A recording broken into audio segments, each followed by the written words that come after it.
The Constitution of India, Preamble. We, the people of India, having solemnly resolved to constitute India into a sovereign, socialist, secular, democratic republic and to secure to all its citizens justice, social, economic and political, liberty of thought, expression, belief, faith and worship, equality of status and of opportunity, and to promote among them all fraternity, assuring the dignity of the individual and the unity and integrity of the nation.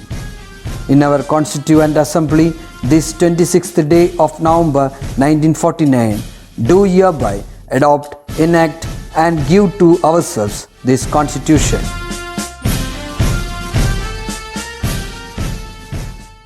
Hi my dear children, welcome back.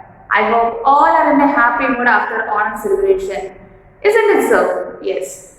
I know you have enjoyed a lot. Now, let's come back to our culture class. Today, let's begin our session with a proverb. An old proverb but precious one. Time and tide waits for no man. The proverb means that time once lost is lost forever. Right? Yes. Here is a small story for you. In England, where one of the king's courtiers always kept on flattering the king. He said, if the king orders, everything in the world will stop. The king decided to check it. He went to the seashore and ordered the waves to stop. But nothing happened. The king turned back to the courtier and said, time and tide wait for no man. And one day he will also die. So my dear children, from this proverb we have to learn and understand the value of time. Time is boundless. So perform your duties on time and never delay in doing things. So act quickly and smartly because you are smartly children of Gurukulam. Right? Yes. So, let's move on to our lesson. In the previous class, we learned how the boy drew cats wherever he finds space. Today, let's study the remaining part of the story. So, as we know, the boy, the youngest child in his family, was cleverer than his brothers and sisters, but very weak and small. So his parents decided to make him as a priest instead of a farmer. They took the boy to the village temple and requested the old priest to make him as an acolyte. The old priest asked several questions to the boy and the boy gave clever answers. At last, the old priest agreed to make him as an acolyte. The boy was very obedient to the priest, but he had a fault. Yes, he drew cats wherever he finds space. He drew on the margin of the priest's book, on the walls, on the screens, everywhere. The priest got angry and he warned the boy not to do that. He warned him several times, but the boy couldn't stop it. So, the old priest asked the boy to move away from the temple. And he gave him last piece of advice, our large places keep too small. The boy couldn't understand the meaning, but he moved away from the temple. He doesn't know where to move. If he went straight to his home, surely his father would punish him. So suddenly, he made up his mind, that is, he decided to move to the next village. And there was a big temple and there were many priests. So, let's see whether he reached the temple safely or not. Now that big temple was closed up, but the boy did not know this fact. The reason it had been closed up was that a goblin had frightened the priest away and had taken possession of the place. Some brave warriors had afterward gone to the temple at night to kill the goblin, but they had never been seen alive again. Nobody had ever told these things to the boy. So he walked all the way to the village, hoping to be kindly treated by the priest. Now that big temple was closed up, but the boy did not know this fact. So when he reached the temple, the big temple was closed up. Is it because of night, children? Let's see.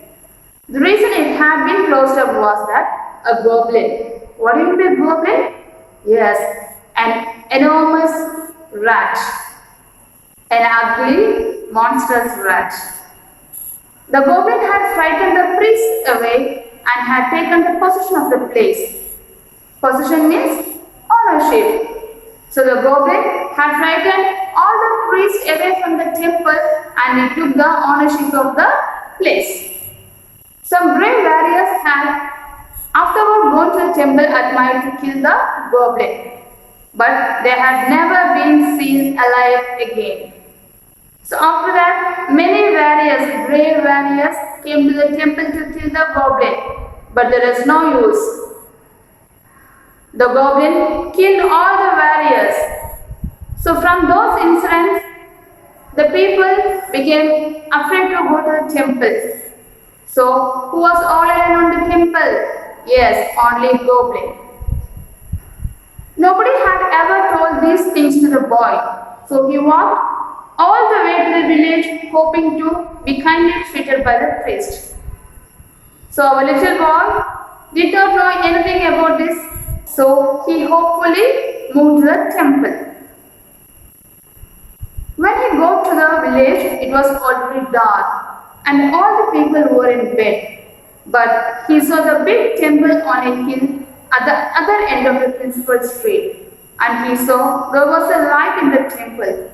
People who tell the story say the goblin used to make that light in order to tempt the lonely travelers to ask for shelter. The boy went at once to the temple and knocked. There were no sound inside. He knocked and knocked again, but still nobody came.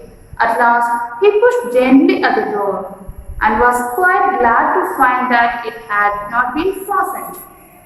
So he went in and saw a lamp burning, but no priest. So he reached the village. It was already dark. So when did he reach? Yes, at night. The village was covered with darkness. But he could see the temple on the top of the hill. How it was possible? It was full of darkness. Then how the boy could see the temple? Yes, there was a light in the temple. Then who lit the lamp? There were no priests. Then who would be able to do that? Yes, people told the story that the goblin used to lit the lamp in order to tempt the lonely travelers. As we know, in the olden days, the travelers used to take rest under the banyan tree or in some temples. So like that, the goblin used to lit the lamp in order to catch the lonely travelers. The boy reached the temple and he knocked the door. But nobody responded. Again he knocked the door. There was no sound inside the temple. What did he do then? Yes, he pushed gently at the door. He was surprised because it was not locked. So the door opened slowly. So he went in and saw the lamp burning, but no priest. So the boy reached the temple and he became happy. He thought some priest would be sure to come very soon. And he sat down and waited.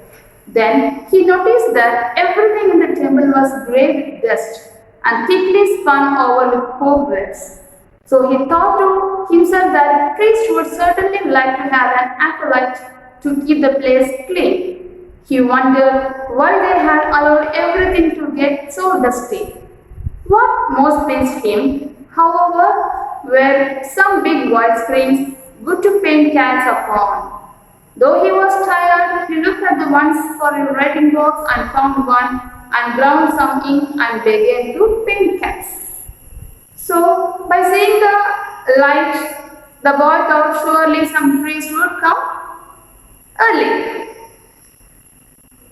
Then he noticed that everything around him was with full of dust and with cobweb. What is it, cobweb? Yes, Shilanti Vela. So he thought to himself that priest would certainly like to have an acolyte to keep the place clean. So as we know that he wanted to become an acolyte, so definitely the priest needed a person to clean the place. So he became happy. He wondered why they had allowed everything to get dusty. What most pleased him, however, were some big white screens good to paint cats upon. He became more happy by seeing the white screens. So as we know, the boy drew cats wherever he finds space. See, so he found the space in the temple, a big white screen. Though he was tired, he decided to draw cats. He got some ink and he started to draw and paint the cats. He painted a great many cats upon the screens, and then he began to feel very, very sleepy. He was just on the point of lying down to sleep beside one of the screens when he suddenly remembered the words, "Our large places keep small." The temple was very large, he was all alone, and as he thought of these words, though he could not quite understand them, he began to feel for the first time a little afraid, and he resolved to look for a small place in which to sleep. He found a little cabinet with a sliding door and went into it and shut himself up. Then he lay down and fell fast asleep. So he drew many cats on the big screen and he felt tired and now he wanted to sleep. So he was just on the point of lying down to sleep. Suddenly he remembered the advice of the priest, "Our large place, keep it small." Because we knew that the temple was big and he was all alone in the temple. Still the boy couldn't understand the meaning of the words. But he searched for a small place to sleep. At last he found a small cabinet. Cabinet means room. He found a small cabinet with a sliding door. Then what did he do? Yes, he went into the room and shut the door. Then he lay down and he fell asleep. Very late in the night, he was awakened by a most terrible noise, a noise of fighting and screaming. It was so dreadful that he was afraid even to look through a chink of the little cabinet. He lay very still, holding his breath for fright. The light that had been in the temple went out, but the awful sounds continued and became more awful, and all the temple shook. After a long time silence came, but the boy was still afraid to move. He did not move until the light of the morning sun shone into the cabinet through the chinks of the little door. So the boy fell asleep. In the midnight, he was awakened by a most terrible noise, a noise of fighting and screaming. So he heard some frightening sounds of fighting and screaming. It was dreadful that he was afraid even to look through a chink of the little cabinet. So he became afraid to look outside. And he lay very still, holding his breath for fright. So he kept quiet inside the cabinet because of fright. He became afraid by hearing the sounds of screaming and fighting. So the light had been in the temple went off, but the awful sounds continued and it became more awful. It became more louder, but the boy was still afraid to move. By hearing the sound, the boy became much afraid. He did not move until the light of the morning sun shone into the cabinet. So till morning, he kept quiet inside the cabinet. Then he got out of his hiding place very cautiously and looked about. The first thing he saw was that all the floor of the temple was covered with blood. And then he saw lying dead in the middle of it an enormous, monstrous rat, a goblin rat, bigger than a cow. So in the morning, he came out from his room cautiously means carefully, and looked about. The first thing he saw that all the floor of the temple was covered with blood. How come? And then he saw lying there in the middle of it an enormous, monstrous rat. Then he found the goblin, the enormous rat, was dead. It was bigger than a cow. The monstrous rat was bigger than a cow. How did it happen, children? Who killed the goblin? Is it the boy? Surely not. Then who must be? Let's see. But who or what could have killed it? There was no man or other creature to be seen. Suddenly the boy observed that the mouths of all the cats he had drawn the night before were red and with blood. Then he knew that the goblin had been killed by the cats which he had drawn. And then also, for the first time, he understood why the wise old priest had said to him, avoid large places at night, keep it small. Afterward, that the boy became a very famous artist. Some of the cats which he drew are still shown to the travelers in Japan. So who killed the rat? The boy was confused. No one was there in the temple. No man or no creature. He observed all the mouths of the cats which he had drawn on the temple wall were stained with blood. So who killed the goblin? Yes, the goblin thought that it was real cats and he fought with the cats which the boy painted. He fought and screamed. But what happened to the goblin? Yes, the goblin had been killed by the cats which the boy has drawn. Got it? Then only the boy understood the advice of the priest, avoid large places, keep it small. So afterwards, the boy became very famous in Japan and many travelers visited the paintings of the boy. So I hope you have understood the story. So never underestimate anything. Show your creativity to others and improve yourself. Right? Yes. Now, let's move to the homework session. The first question, why did the boy choose a small place to sleep? Second one, where did the boy find a safe place to sleep on? Third one, what was the dreadful voice that the boy heard? Next one, how do you think the goblin rat was killed? And the last one, was the advice of the priest helpful to the boy? Why? So my dear children, I hope you will do the homework by your own. So let's wind up our today's session. We will meet the next week with a new unit, new lessons. Until then, this is bye from your English teacher. Thank you.